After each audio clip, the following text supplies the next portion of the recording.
Hi guys, so today we are going to be working on rebuilding the bed that I built not that many videos ago. So the issue with the bed is that I made it way too high and I was just kind of rushed when I did it because I didn't know if it was going to work with the layout and the pieces that I had cut for me. And it turns out I really love the bed. I've slept in here now, I think like 4 or 5 nights. But there are some things about it that I don't like, and I am going to now, because I did not make things permanent at the beginning, I'm gonna go back and change them now, because that is the beauty of building it yourself. You can go back and fine tune everything that you've made. Oh my gosh, and my ceiling's falling down. That's a different video because it's so windy today. But so I'm gonna take out the mattress and I'm gonna take out everything I did. I just recut the diamond nose or the triangle nose or whatever you want to call it to make that bench seat a little bit more sturdy, since I didn't quite get it the first try. And then I'm going to lower everything down to 16 inches instead of 20 inches that I previously had. I thought I wanted it higher for more storage, but in the middle of the night when I get up to go to the bathroom, or if I'm just readjusting, or with me and Pippa, it just feels like too high to get up and get down all of the time. So if you guys didn't know, I'm only 5'4", so to have a 20-inch bed is pretty high for me. And then obviously Pippa is small, and so for her to jump up and down, she can do it, but I really shouldn't be having her do it when she's 10 years old. So instead of like adding stairs and adding ramps and all this stuff, I'm just going to lower the bed, because the storage boxes I bought to go under the bed are only 12.5 inches. So that still gives me a little bit extra room if I do need to shove some stuff above the storage boxes, and then we can just be done with it. When I take everything out, I am going to also seal around the like baseboards, even though I haven't put baseboards in back yet, because I haven't finished the bed. So I didn't know what I wanted to do on trim and stuff, because I feel like that aesthetic like trim stuff is going to be last, because it's more just visual. It really doesn't do anything. But I am, because everything's then coming back out, I'm going to seal around the edge of the plywood before I put trim on top. So that's what we're doing today. So yeah, I'm gonna clear all this out and I'll be right back to show you.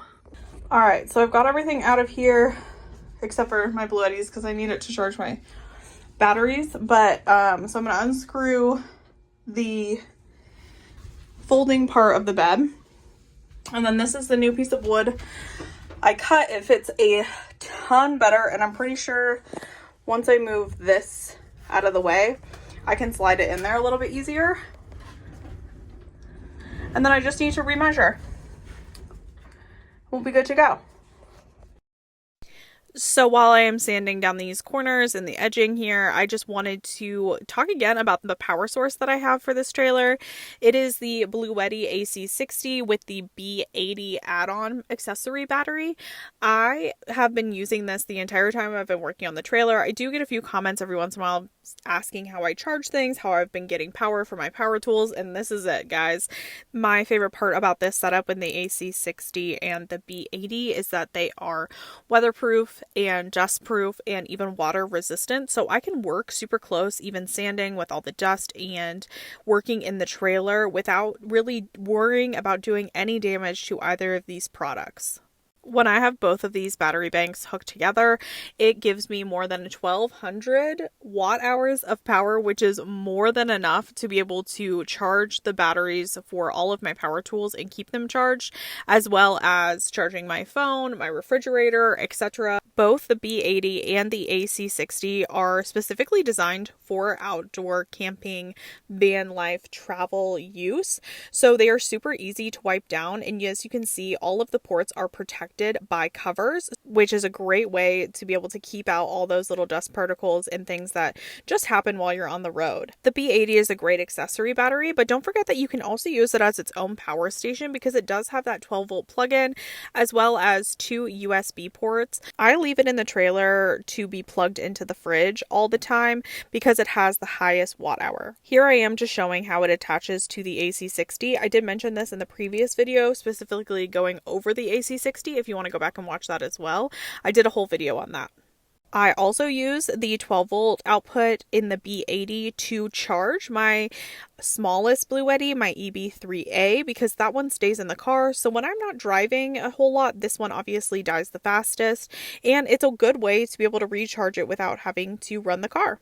Okay, so I know from hearing all of that amazing information about the AC60 and the B80, a lot of you guys were interested not only from this video, but from my last video that I did on this setup after I have been trying it out for a while. And I know a lot of you ran to the Bluetti website and you wanted to see what was up. Well, they had to change their launch date, and that is okay because they are doing something super special to make sure that that is made up to everyone. They are actually now launching on May 15th at 6 p.m. PST. And so if you go to the link that I'm providing in the description below, you will actually be a part of getting the early bird price on the set of the AC60 and B80. If you go to the link and hit the subscribe option, it's going to sign up your email and get you early bird access to that special promotional price. So when the units launch on May 15th at 6 p.m. PST, you will be the first to get it, and at a special intro price. Like I said, the links for everything will always be in the description below. I love seeing in the comments when you guys get yours and love them as well. So don't forget to check out that link, get that early bird pricing. And now back to the video. All right, I got everything out of here and I sanded around the edges. I know it doesn't look great, but it looks a lot better than it did. So I'm about to get some gaps and cracks for the big spots. And then I have just regular sealant for the small spots. And I'm going to get everything sealed up so then I can start rebuilding the bed. Yay! Okay, so I gaps and cracked around all of the edges. And obviously once that cures, I'll sand that down again. Then I recut this piece. Look how much nicer this one looks, and mounted it back up the same way with those two pieces underneath. I'm gonna see how this bench fits before I put another leg under there, but obviously there will be another leg under there, so let's bring that piece back in. But look how much difference, like, it looks so small of a difference of like, that's where the old line was where I marked, and then down here, but this is gonna be so much better. So I'm gonna bring this piece back in and see, and then I'll add legs obviously the same way I did last time. All right, here is the bed update. So I got this corner piece in. I even cut the corner off of the actual bed piece, so this could fit right along the window because it didn't before. So it gives me like the tiniest hair of more space up in like the quote-unquote kitchen. Then underneath I've got all 2x4s, which everyone will be very happy to know. Plus I kept that angle in the corner and then reinforced it with another 2x4, 2x4 in the middle, 2x4 against the wall, 2x4 here, and obviously on the triangle. So this is now kind of like an L-shaped couch, which is what I originally wanted. So we are back on track, and now there's no crazy gaps. I mean, there is a little bit, but I'm not a perfect carpenter, obviously. So there's that. And then I just have to take the corner off of the other one as well, and then put the hinges back on. And I have legs that I've ordered on Amazon, but they're not here yet, so I'm not going to be able to flip it into bed mode until the legs come, because it's not going to fit to the wall anymore, because I took that other strip off of there, which is okay. But there is the bed update for right this second. I'll show you guys here in a minute. It is so windy outside, so I've been battling the wind the whole time, so that's why I haven't done any time lapses, because I've just been fighting for my life outside. Okay, so now you can see I have so much more space over here, and then, oh, that wasn't down all the way.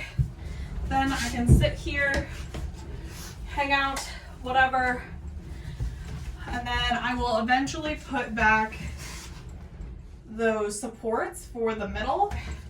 And then when these have the legs on them, this will come out, and it will not be perfect, but again, it'll give me way more space than I had previously. So there we go. There's the new bed. Rebuilt, normal height. I'm gonna have to just use it as a bench for a while, but that's okay with me. Okay, this is what everything looks like with everything put back in. Got my Bluettis back there charging. I've got my storage boxes that fit perfectly underneath now. Look at that. I've got my fridge put back where it's supposed to go. I've got a bunch of trash and stuff I have to pick up, but that's fine. And then I just have all my tools and stuff sitting over here on this side. But look how much space this gives. This is gonna be so nice. Most of this sealant is cured, so I'll probably sand that down today. I won't show it because that's kind of boring, but yeah, everything's looking super nice. The couch, everything fits. I'll have to cut the foam a little bit to trim it, but yeah, I can't wait to update you guys with the legs. This now hits at like a perfect height with the window. It's gonna be great. I'll do a full like foam breakdown when I get the covers for it, because there's obviously just a sheet on it right now, but yeah, it's looking so good. I'm so excited. It's like starting to come together. Okay, so I think this about does it today for the video. I am going to stop it here because I don't have everything to finish the bed video, so we'll just have to catch that up in the next one. Like I said, I might go back to posting a little bit of regular content with camping season coming up to get people prepared on like some of the commonly asked questions, and then pick back up the trailer as more things come in, because we're kind of at the home stretch. I really only have a couple of things left to do in here aesthetic wise, and then it's pretty much usable all the time. So I might need a little bit of time in between, because I have pretty much maxed myself out with what I can buy at the store, and I am having to order some things off of Amazon, so I have to just wait for those to get shipped to me. I want to thank again Bluetti, as always, for being a wonderful sponsor of this channel. Be sure, like I said, to check out all the links in the description. That's where you're going to get the sale information. And I will see you guys on the next one. Bye! Bye!